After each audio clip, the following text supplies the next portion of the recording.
Bonjour, chers collègues. C'est toujours un plaisir de vous accueillir chaque mercredi au siège de la MINUSCA. Je me présente, je suis Urolo Lakana Ikavi Betanou. J'assume l'intérim du porte-parole de la mission qui est Vladimir Montero. Aujourd'hui, nous avons l'honneur et le plaisir d'avoir avec nous le chef de la composante police de la MINUSCA, en la personne du général de brigade Roland Zamora. On espère avoir aussi avec nous le directeur du cabinet du ministre de l'Intérieur chargé de la sécurité publique, M. Dengbe Sosten. Il s'agira aujourd'hui de passer en revue avec vous les principales questions concernant le mandat et les activités de la police et l'excellente collaboration qui existe entre la MINUSCA et les autorités centrafricaines en la matière. Sans plus tarder, je passe la parole au général de brigade Roland Zamora, chef de la composante de la police, pour son propos liminaire. Je suis heureux de m'exprimer devant vous, en particulier en cette fin d'année, toute fin d'année je dirais, pour parler de la police des Nations Unies, mais au-delà de la police des Nations Unies, de parler des forces de sécurité intérieure de Centrafrique. Alors nous attendons d'un moment à l'autre la venue du directeur de cabinet du ministre de l'Intérieur et de la Sécurité publique. C'est important que cette présentation se fasse à deux voix, dans la mesure où la coopération entre le ministère de l'Intérieur et de la Sécurité publique d'une part et la MINUSCA d'autre part, et notamment sa composante police, sont excellentes. Nous travaillons au quotidien avec le ministère, et je le répéterai devant le directeur de cabinet qui va nous rejoindre, parce que c'est un vrai plaisir. Et nous cherchons, dans la mesure du possible, à répondre aux attentes de Monsieur le ministre de l'Intérieur quand il s'agit de renforcer les capacités des forces de sécurité intérieure, notamment la police et la gendarmerie centrafricaine, mais aussi d'aider au redéploiement de ces mêmes forces de sécurité intérieure dans le pays. Toujours en propos liminaire, sachez que pour ma part, je cherche à promouvoir les forces de sécurité intérieure dans un environnement où on parle beaucoup, peut-être un peu trop, des FACA. Je comprends l'intérêt que portent les autorités centrafricaines, la population, vous-même, au redéploiement des FACA, mais il y a aussi d'autres corps en uniforme dans ce pays, à savoir les forces de sécurité intérieure, la police, la gendarmerie, police municipale, eaux et forêts, etc., qui ont leur rôle à jouer dans la reconstruction de la Centrafrique, et c'est à cela que nous attelons.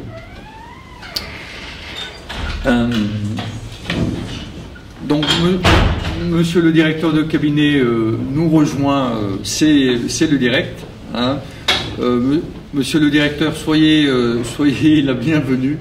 Vous arrivez presque 2 minutes en retard, enfin tout du moins pour ne pas m'entendre dire toute la qualité des relations que nous entretenons avec le ministre, son directeur de cabinet, plus généralement avec le ministère de la sécurité intérieure. Et à l'instant, je venais de dire à ce public d'hommes et de femmes journalistes qu'on était soucieux dans un environnement où on parlait beaucoup de FACA, qu'on parle aussi des forces de sécurité intérieure et de ce que ces forces de sécurité intérieure peuvent apporter à la reconstruction de ce pays, parce qu'elles sont déjà disséminées un peu de partout sur le territoire, travaillant souvent dans des conditions difficiles, les policiers et les gendarmes travaillant souvent dans des conditions difficiles, en particulier à l'extérieur de de la capitale.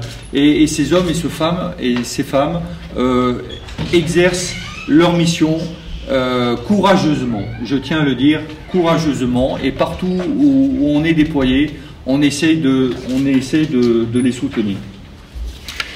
Alors, vous avez projeté le petit PowerPoint que je vais vous soumettre, et au terme, vous poserez les questions que vous souhaiterez, et peut-être qu'à deux voix, on répondra avec le directeur de cabinet, qui bien sûr a le privilège de pouvoir m'interrompre quand il veut. Si je dis des énormités, il n'hésitera pas à me reprendre. Donc je vous propose d'aborder respectivement le mandat de la police des Nations Unies, brièvement, les effectifs, combien sommes-nous, où sommes-nous déployés, les missions de la police des Nations Unies, appelées communément, on dit UNPOL, quelques réalisations en 2017, au terme de cette année, ce que nous avons fait dans les grandes lignes en 2017 pour ne pas vous assommer, et ce que l'on compte faire en 2018, toujours en étroite coordination avec les autorités nationales. Le mandat, retenez qu'on a trois grandes missions. La police des Nations Unies a trois grandes missions. La première de ces missions, c'est la protection des civils. Je vais y revenir par la suite. Ne vous inquiétez pas, je vais y revenir. C'est la protection des civils. C'est une mission consubstantielle aux Nations Unies. Vous le savez, s'il ne fallait en retenir qu'une, ça serait, je pense, la protection des civils. Le second, c'est l'appui opérationnel. L'appui opérationnel au quotidien. C'est ce qu'on fait au quotidien, aux côtés des forces de sécurité intérieure, là où elles sont présentes et opérationnelles. Et le troisième grand volet, c'est le renforcement des capacités des FSI, et j'insisterai sur les capacités de la police et de la gendarmerie. Là, on est plutôt, alors que sur l'appui opérationnel, on s'inscrit dans le quotidien. S'agissant du renforcement des capacités, on est plutôt dans le moyen et le long terme. Les effectifs d'une pôle, c'est 2080. 2080, conformément à la résolution des Nations Unies, la résolution 2387. Ces effectifs une pôle comprennent deux grandes catégories.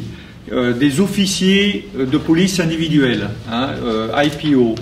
IPO est en anglais, officier de police individuelle. Ces officiers de police individuels, ils sont là en particulier dans le cadre de l'appui opérationnel et dans le renforcement des capacités. Si vous allez dans les brigades de gendarmerie, dans les commissariats de police, à Bangui et à l'extérieur, si vous voyez des policiers des Nations Unies, ce sont des officiers individuels de police. Et ils sont au nombre, le mandat prévoit qu'ils soient au nombre de 400. Et à côté de cela, vous avez 12 unités constituées de police. Alors, bon, en anglais, ça donne FPU, Form Police Units, unité constituée de police. Une unité constituée de police, c'est 140 hommes et femmes, qui eux sont plutôt dédiés à des missions de protection des civils. Et je vais y revenir. Missions de protection des civils, de sécurisation publique. Une parenthèse pour dire que sur ces 12 unités de police constituées, donc comprenant chacune 140 personnels, 8 d'entre elles sont actuellement déployées à Bangui. Et quand vous voyez des véhicules des Nations Unies, UN, avec des gens en bleu dessus, c'est ces personnels qui patrouillent à Bangui, mais il y a également 4 autres unités constituées qui sont déployées à l'extérieur de la capitale, ce qui me permet donc de faire la transition avec la diapo qui vous est projetée. Tous les points bleus correspondent aux endroits de Centrafrique où on est déployé. Alors bien sûr, on n'a pas le même déploiement que la force de la MINUSCA, que les militaires, qui eux sont un peu de partout, mais leurs effectifs sont beaucoup plus importants que les nôtres. Hein. Nous, on est déployés partout où il y a un bureau de la MINUSCA.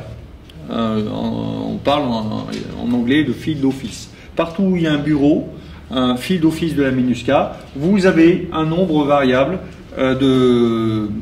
d'officiers individuels de police, une pôle, mais aussi sur 4 sites, et à titre permanent, des unités constituées de police. Il y a une unité constituée de police en permanence à Bouar, une autre à Kagabandoro, une autre à Bambari et la dernière à Bria.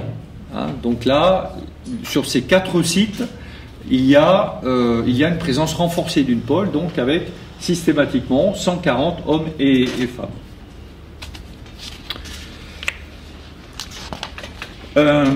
Je vais m'attarder maintenant un peu sur les 3 aspects du mandat que je vous ai déjà décrits succinctement. La mission de protection des civils. Alors il y a deux grands volets quand on parle de protection des civils pour la police. C'est tout d'abord la protection physique des populations, en particulier des populations les plus vulnérables. Et quand on parle des populations les plus vulnérables, pour la police, ce sont souvent les personnes déplacées qui vivent en camp de déplacés. Hein. Et donc là, il s'agit pour les unités constituées de police, et donc c'est ce que nous faisons en particulier à Bria, à Bambari, à Kagabandoro, de prendre en compte ces camps de déplacés pour les sécuriser des menaces extérieures au camp, mais les sécuriser les populations qui vivent dans les camps, hein, et qui sont déjà victimes parce qu'ils sont déplacés, mais qui sont également victimes dans les camps, parce que dans les camps, à certains endroits, il y a des réseaux criminels, qui font du commerce de stupéfiants, du commerce d'armes, hein, qui raquettent les populations, je dis bien déjà victimes dans les camps. Hein. Donc c'est une mission de police que de faire en sorte d'assurer l'ordre et la sécurité publique à l'intérieur des camps de déplacés lorsqu'on a les moyens de le faire. Hein. Alors vous avez un certain nombre de patrouilles, des chiffres qui apparaissent sur la diapositive. À cela s'ajoutent les patrouilles de sécurisation. Hein, donc, c'est celles dont je parlais tout à l'heure dans les rues de Bangui, mais c'est celles qui existent aussi là où on est déployé. Parce que ces patrouilles de sécurisation, on considère que elles contribuent à prévenir, à dissuader les auteurs de commettre des crimes quand ils voient des gens en uniforme, qu'ils aient un béret bleu ou qu'ils aient un béret centrafricain. Le fait de voir des forces de l'ordre, quelles qu'elles soient, vise à dissuader les criminels, hein, et à leur envoyer un message. Et donc, ce en quoi ces patrouilles participent à la protection physique des civils. L'autre aspect, il est indirect. Quand on renforce les capacités des forces de sécurité intérieure, eh bien, en veillant à ce qu'elles agissent conformément aux standards internationaux, on s'assure que la population est protégée des forces de sécurité intérieure. Hein, ce en quoi aussi c'est une forme de protection des civils, et en veillant notamment que les droits des personnes, hein, qui sont par exemple gardées à vue dans un commissariat à Bangui soient respectés. Donc c'est aussi de la protection des civils, comme ça doit exister dans tous les pays du monde. La mission d'appui opérationnel, on a changé de diapositive. Alors vous avez une liste de missions que cela recouvre. Hein, comme je vous l'ai dit, c'est de l'aide au quotidien des policiers et des gendarmes. Alors c'est la colocation, hein, c'est le levier d'action principal de la police des Nations Unies. La colocation, c'est d'être au plus près, au quotidien, dans la mesure du possible, être au quotidien, aux côtés des policiers et des gendarmes centrafricains, hein, pour leur apporter une expertise, pour leur apporter des conseils. C'est cela la colocation. Hein. Donc ça peut être par exemple, les enquêtes judiciaires, ça peut être des conseils pour bien rédiger un procès-verbal de police judiciaire, pour que lorsque ce procès-verbal est transmis au procureur de la République, le procureur de la République, lui, il n'a aucun souci pour présenter la procédure en jugement. Voilà, donc c'est par exemple, c'est l'aide à la rédaction de procès-verbaux, d'auditions, voilà, de transport sur les lieux d'un crime, etc. Ce n'est qu'un exemple. L'appui opérationnel, c'est les transfèrements. Les transfèrements, c'est-à-dire, et les transfèrements, ça concerne ce qui se passe à l'extérieur de la capitale. Des individus, des criminels sont arrêtés par les FSI, par une pôle, ou ensemble, et selon la gravité des faits qui leur sont reprochés, on doit les transférer à Bangui pour qu'ils soient présentés à l'autorité judiciaire. Hein. Et on a effectué comme cela 49 opérations de transfèrement. Hein. Donc le plus souvent c'était à bord d'aéronefs des Nations Unies.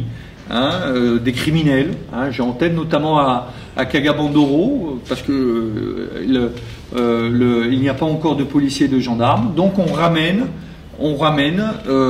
ces individus à Bangui pour protéger les populations locales qui ne veulent pas plus voir ces criminels dans la nature, hein, vivant dans la totale impunité.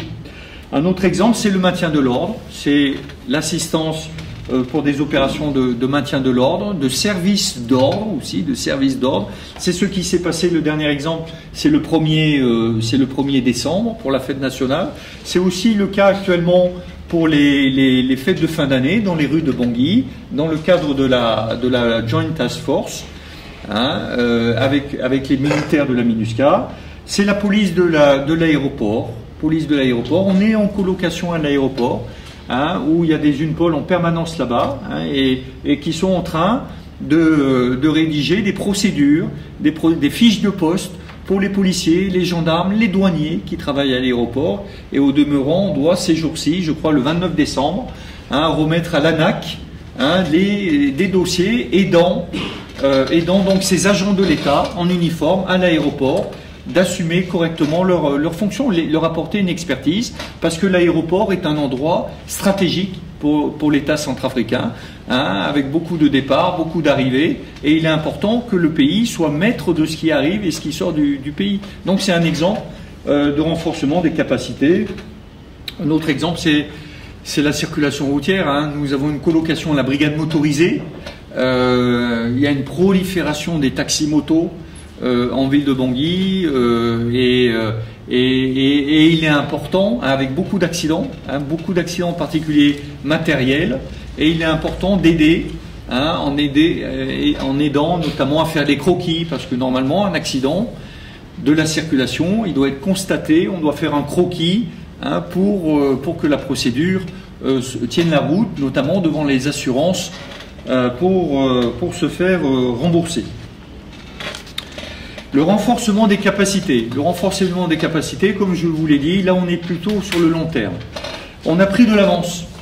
On a pris de l'avance, à savoir que avec nos amis du ministère de l'Intérieur, nous les avons soutenus pour rédiger un plan quinquennal de renforcement des capacités des FSI. Ce plan de renforcement, ou qu'on appelle communément plan de développement, a été validé, approuvé par le chef de l'État, le président Touadéra, en novembre 2016 en CCS. Et il est entré dans une phase d'exécution. Ce plan, sans trop rentrer dans les détails, il comporte 4 grands volets. Le premier, c'est un volet de recrutement de nouveaux FSI en uniforme, de nouveaux FSI, hein, policiers et gendarmes, parce qu'il faut rajeunir les populations. Mais j'y reviendrai, je vais y revenir par la suite, certainement en accord avec monsieur le directeur de cabinet.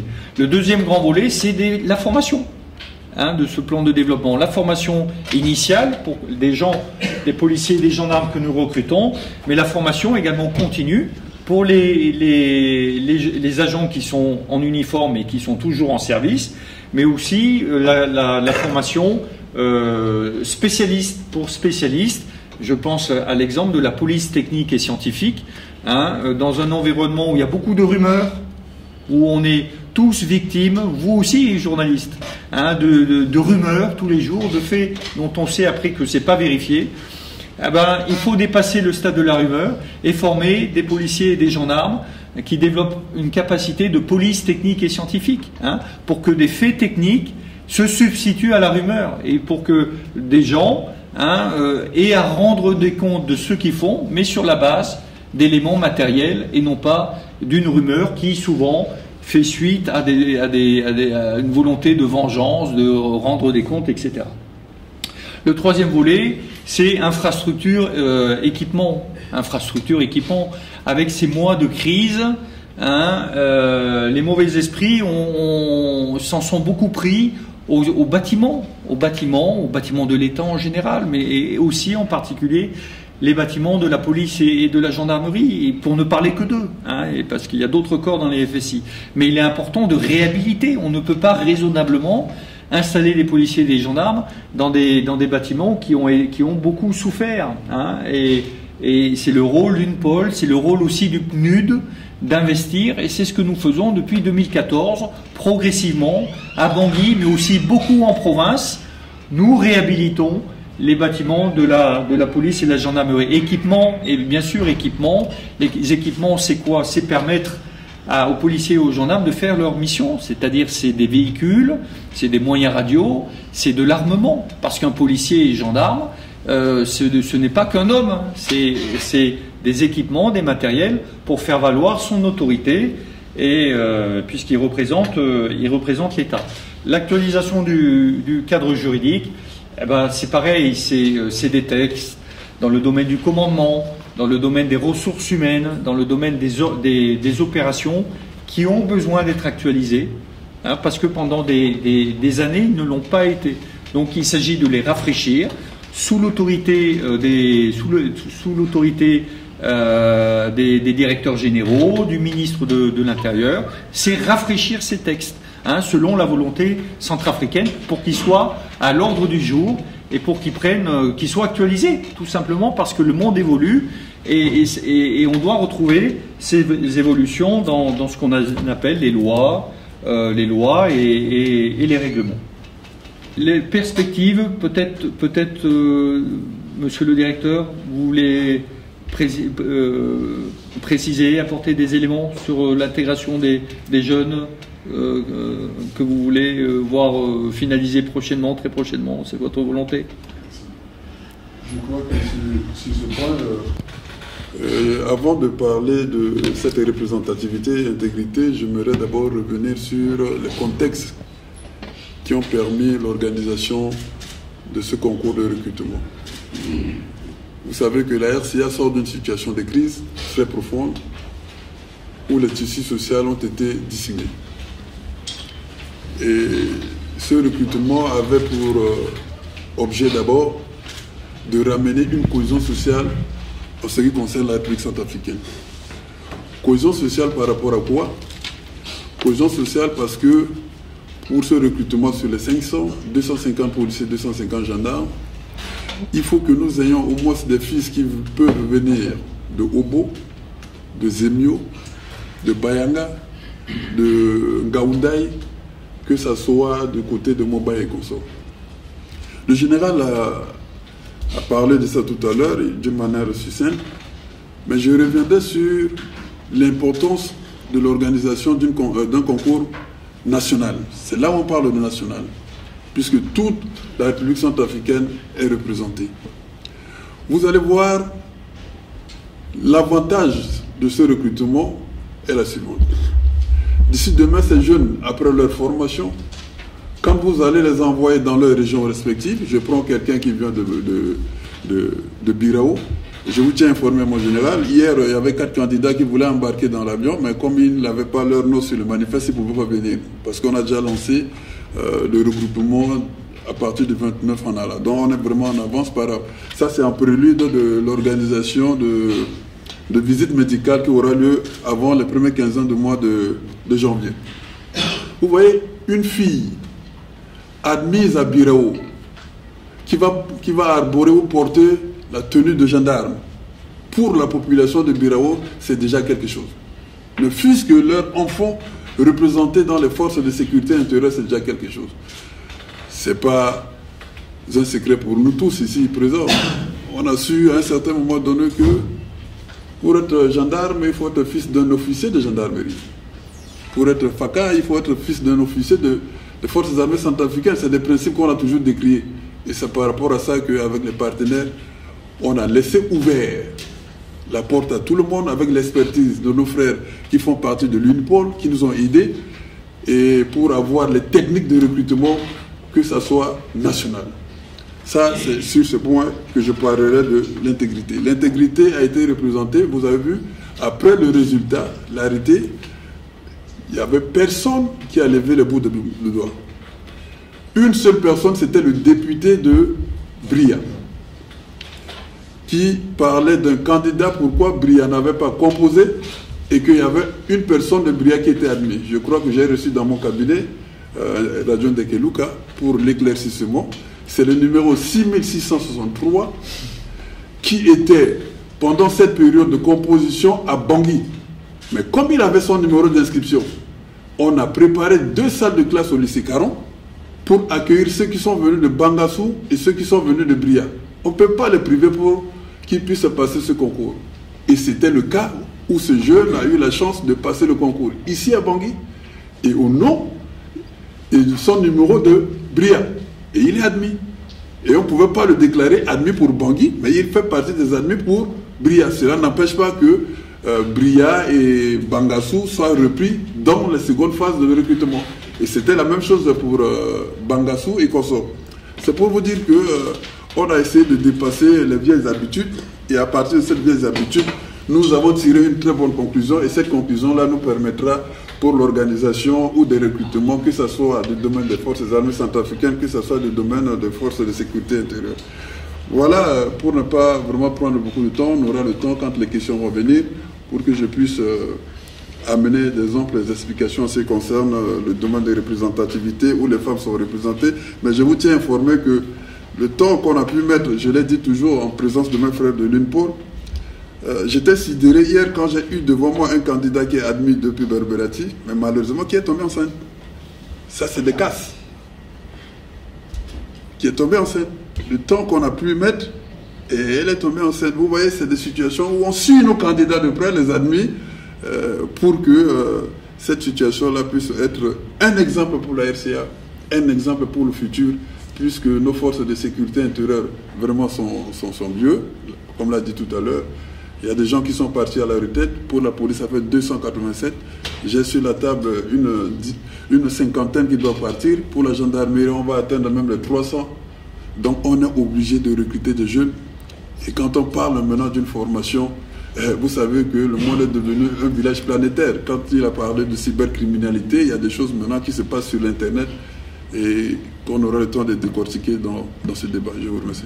Comme on est aussi à la fin de l'année, c'est le moment où on passe en revue l'année, toute l'année, donc d'où la connotation un peu de bilan donné à cette présentation. On est à présent ouvert à vos questions.